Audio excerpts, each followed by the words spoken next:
Dear students, अभी पिछली video में हम लोगों ने पढ़ा था हेलो एल्केनो का नामकरण।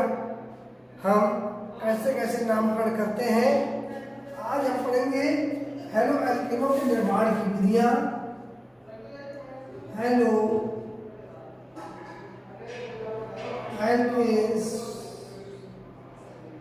के निर्माण की विधियां,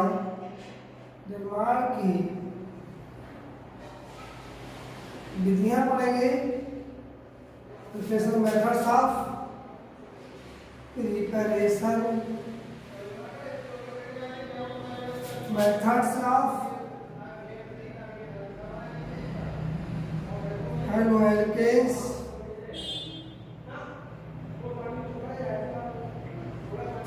प्रिपरेशन मेथड पढ़ेंगे। तो देखिएगा, हम लोग हेलो एल्केनो का जो फॉर्मेशन है बहुत सारे वीडियो से करते हैं, तो वन बाय वन स्टार्ट करते हैं। हम सबसे पहले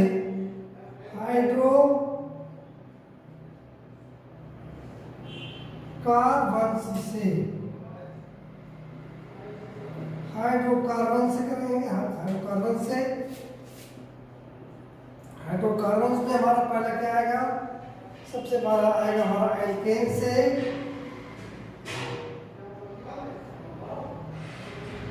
और दूसरा आएगा एल्कीन से। ठीक, तो हाइड्रोकार्बन से हम दो ग्रुप पढ़ते हैं। चलिए वन बाय वन स्टार्ट करते हैं। सबसे पहला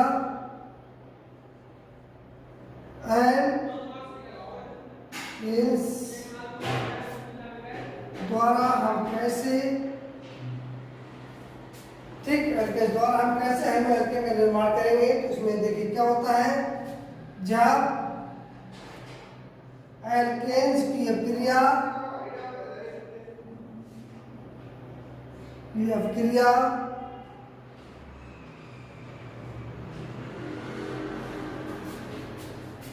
सूर्य के प्रकाश की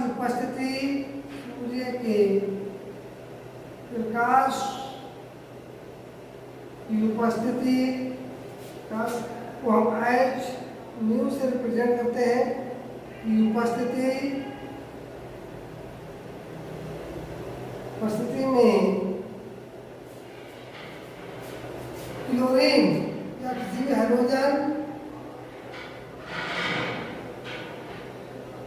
हैलोजनों से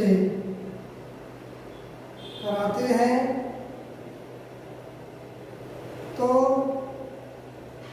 हेलो एल्केन्स प्राप्त होते हैं। हेलो एल्केन्स प्राप्त होते हैं।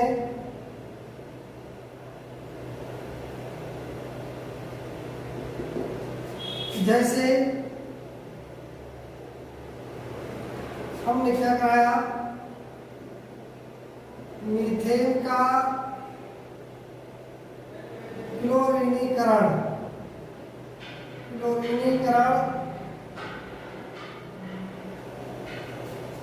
या मीथेन की क्लोरीन से अभिक्रिया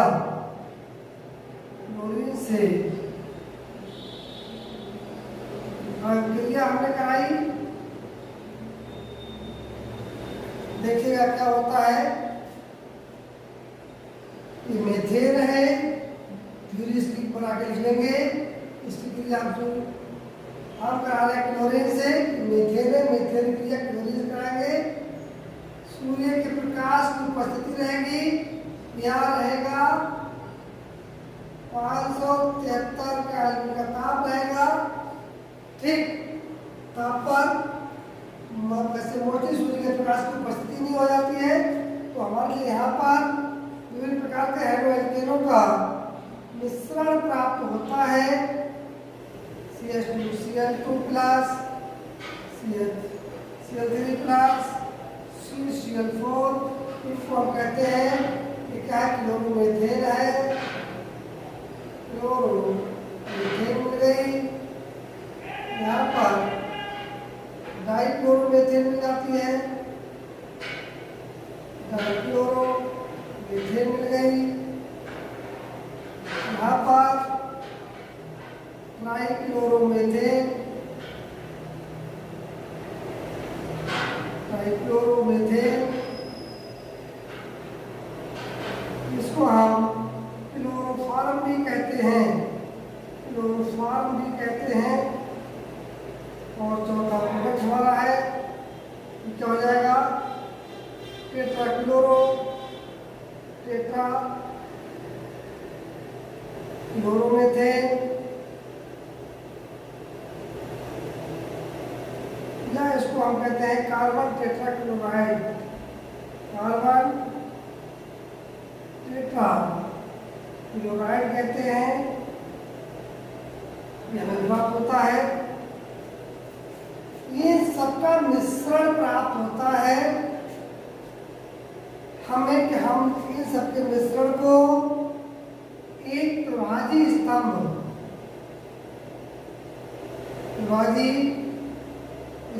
में भरकर, ठीक, इनका हम प्रभाजक कर लेते हैं, प्रभाजक कर लेंगे। प्रभाजी स्तंभ एक लंबा सा होता है चुन्नीनुमा, उसमें जगह जगह पर ग्रूव निकले होते हैं, खांचे निकली होती हैं, ठीक। हम नीचे ये पूरा मिश्रण भरते हैं, नीचे से गर्म करते हैं और इसकी भाप वेपर उठती है, वेपर कंडेंस होती जाती है। जो भारी आइटम होते हैं उनकी वेपर पहले कंडेंस हो जाती है, जो हल्के होते हैं ऊपर की ओर जाते हैं और हल्के होते हैं ऊपर की ओर जाते हैं। तो ये प्रभाजी स्तंभ आप उसमें देख लेना, ठीक। अब देखिए यहाँ पर इस तरह का ये मीथेन है, ये क्लोरीन है। यहाँ पर ये जो प्रोसेस होती है वो मुक्त मूलक अभिक्रिया के द्वारा संपन्न होती है, मुक्त मूलक अभिक्रिया। ये मुक्त मूलक चीज आपको पढ़ाई होगी, फ्री रेडिकल ये 11th में है, 11th में पढ़ाया जाता है फ्री रेडिकल। यानी जो क्लोरीन है ये Cl सिंगल बॉन्ड Cl, दोनों परमाणु जिनकी इलेक्ट्रोनेगेटिविटी समान होती है, सूर्य के प्रकाश में या इतने टेम्परेचर पर 2Cl इसमें टूट जाते हैं। यानी जो शेयरिंग का इलेक्ट्रॉन है, एक इलेक्ट्रॉन इधर चला जाता है, एक इलेक्ट्रॉन इधर चला जाता है, इसको होता है समविदलन, होमो बॉन्ड फिशन, समविदलन, homolytic bond fission, homolytic bond fission होता है। होमोलिटिक बॉन्ड फिशन के फलस्वरूप ये फ्री रेडिकल बनते हैं, इसको हम क्लोरीन मुक्त मूलक कहेंगे, क्लोरीन मुक्त मूलक कहते हैं। ये बहुत ही रिएक्टिव, अक्रियाशील प्रजाति होती है, बहुत ही क्रियाशील होता है। ये क्या करता है, तुरंत इस मीथेन में से एक हाइड्रोजन फ्री रेडिकल निकालता है। तुरंत यहाँ पर जो हमारा मेथिल फ्री रेडिकल बनता है, मेथिल फ्री रेडिकल से तुरंत क्रिया करके मेथिल क्लोराइड बनाता है और इस तरह से आयन को ये रिमूव करता रहता है और अंततः कार्बन टेट्राक्लोराइड तक पानी पहुंच जाती है, सभी हाइड्रोजन क्या हो जाते हैं, फ्री हो जाते हैं। अब देखिए इसमें हमने क्लोरीन लिया है, तो क्लोरीन क्यों लेते हैं, क्लोरीन इसका रीजन देखिएगा। जो हमारे अभिक्रिया कारक है, यानी कि हैलोजनों की क्रियाशीलता का क्रम, हैलोजनों की क्रियाशीलता का क्रम,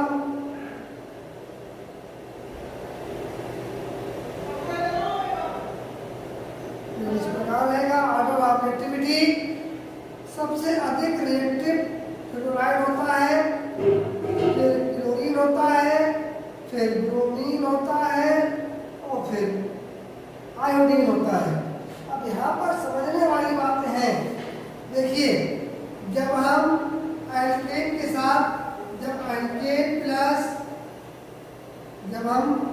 मीथेन या कोई एल्केन प्लस क्लोरीन लेते हैं तो ये बहुत ही विस्फोटक क्रिया हो जाती है, एक्सप्लोसिव रिएक्शन होती है। कैसी होती है? एक्सप्लोसिव यानी विस्फोटक। अब क्रिया होती है, विस्फोट होता है, इसके फलस्वरूप एल्केन टूट जाती है, अपचयित हो जाती है। ये तो नहीं जुड़ पाता है, एल्केन जुड़ जाती है, इसलिए क्लोरीन सूटेबल नहीं है। क्लोरीन तीव्र क्रिया करता है, तीव्र क्रिया करता है, ये जो है सूटेबल है।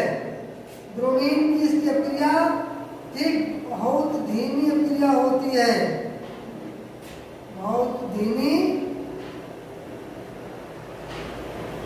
अभिक्रिया।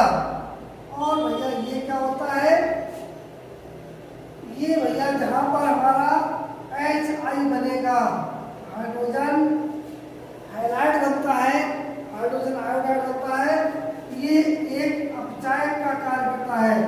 ऐसा अपचायक का कार्य करता है, ये बातें आपको बताएगा नहीं, अपचायक का कार्य करता है। यानी ये तुरंत HI को यानी कि तुम्हारा हाइड्रोजन आयोडाइड बना, हाइड्रो आयोडाइड बनता है, ठीक, एल्किल आयोडाइड, जो भी तुम्हारा एल्किल आयोडाइड बनेगा, एल्किल आयोडाइड को तुरंत एल्केन में कन्वर्ट कर देगा, एल्केन में कन्वर्ट कर देगा। तो ये भी सूटेबल नहीं है। तो सबसे अच्छी जो सूटेबिलिटी होती है, यानी सबसे बढ़िया हमारा क्लोरीन होता है। ब्रोमीन भी ठीक होता है, ब्रोमीन क्रिया बहुत धीमी होती है, इसलिए हम अधिकांशतः क्लोरीन लेते हैं, ठीक। तो रिएक्टिविटी आर्डर आपने ये जान लिया। अब अगला रिएक्टिविटी आर्डर आप जानेंगे कौन सा, ये हमने आपको बता दिया है। अगला रिएक्टिविटी आर्डर आप जानेंगे कि कौन कौन से हाइड्रोजन जल्दी मुक्त होते हैं, ठीक। तो एल्किल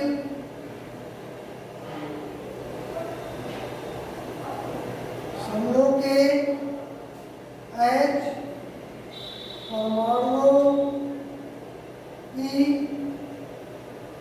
क्रियाशीलता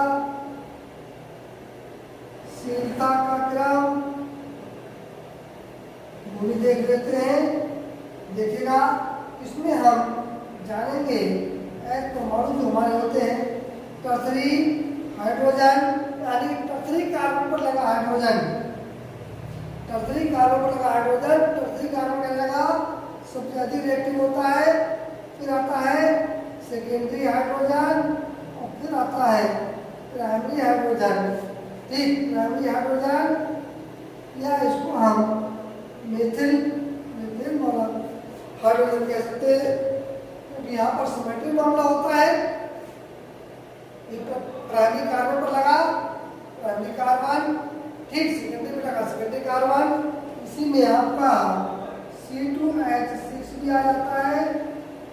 तो ये तुम्हारे सब प्राइमरी है, इनके रिएक्टिविटी का आर्डर ये होता है।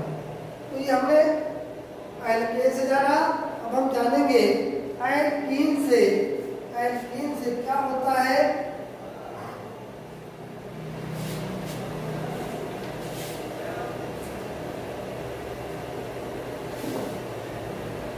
एल्कीन से क्या होता है? एल्कीन हमारे पास देखिए, एल्कीन जो होती है जान लीजिएगा, एल्कीन को दो प्रकार से बांटा गया है। एक तो सममित एल्कीन, इसको यहीं पे समझ लेते हैं, ये होता है असममित एल्कीन।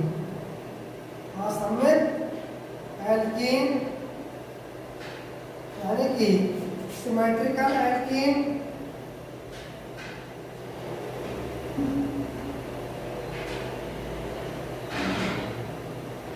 और अनसिमेट्रिकल एल्कीन।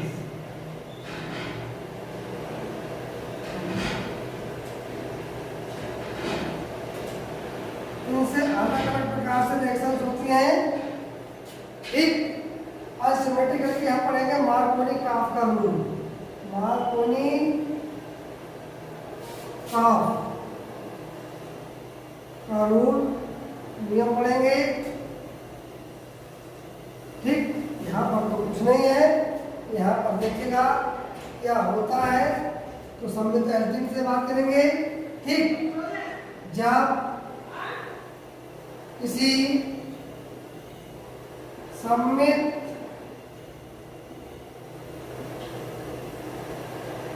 एल्कीन से,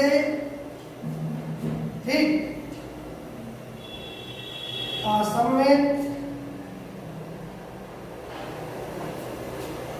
ठीक, hydrogen halide, hydrogen halide, mostly हम HBr ले लेते हैं। यह क्रिया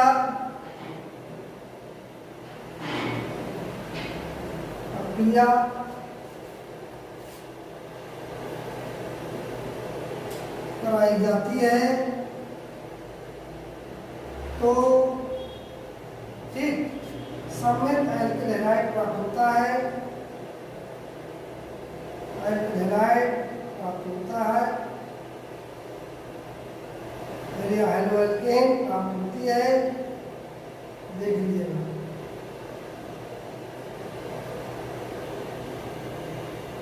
अब सममित में देखिएगा, हम लेंगे CH3 CH double bond CH3 plus HBr का हम रिएक्शन कराएंगे। यहाँ पर आपको समझना होगा कार्बोकैटायन प्रोसेस, जो कि तुम्हारा जो है जाता है इसमें कार्बोकैटायन प्रोसेस तुम्हारा जो है जाएगा फर्स्ट ईयर में। अब यहाँ पर इस डबल बॉन्ड पर ये चूंकि बहुत रिएक्टिव होता है, या क्रियाशील होता है, तो इसी पर क्रिया होगी। अब क्रिया में देख लीजिएगा, कहाँ पर H जुड़ेगा, कहाँ पर Br जुड़ेगा। ये जुड़ेगा कहाँ, H प्लस Br माइनस। तो यहाँ पर इस तरह से टूटेगा या इस तरह से टूटेगा। जब इस तरह से टूटेगा तो इस पर नेगेटिव, इस पर पॉजिटिव। ठीक, यानी कि हम इधर समझा देते हैं, जब ये C डबल बॉन्ड C जब ये टूटते हैं तो इधर टूटेगा तो क्या होगा, तो हो जाएगा HC negative, C positive, H, और जब ये टूटेगा HC CH साइड टूटेगा तो ये बनेगा जाकर के HC पॉजिटिव और C नेगेटिव H। सीधी सी बात है, जब यहाँ पर इस तरह से आएगा तो H हमारा इस पर जुड़ जाएगा, Br इस पर, यानी H इस पर Br इस पर, यहाँ पर H Br इस पर और H इस पर। प्रोडक्ट भी दोनों हमारे सिमेट्रिक प्रोडक्ट बनेंगे। सिमेट्रिक हैलाइड प्राप्त होगी, यानी कि प्रोडक्ट बनेगा CH3 CH Br CH2 CH3 R CH3 CH2 CH Br CH3। दोनों केस में जो प्रोडक्ट बना है 2 ब्रोमो ब्यूटेन। ठीक, तो सिमेट्रिक में सिमेट्रिक प्रोडक्ट में मिलता है, असिमेट्रिक नहीं मिलेगा। ठीक, तो हम असिमेट्रिक के लिए कल पढ़ेंगे, वीडियो लंबी हो जाएगी। ठीक, असिमेट्रिक के लिए हम कल पढ़ेंगे, असिमेट्रिक वाला पार्ट हम अगले वीडियो पढ़ेंगे। मार्कोनी काफ का नियम। धन्यवाद।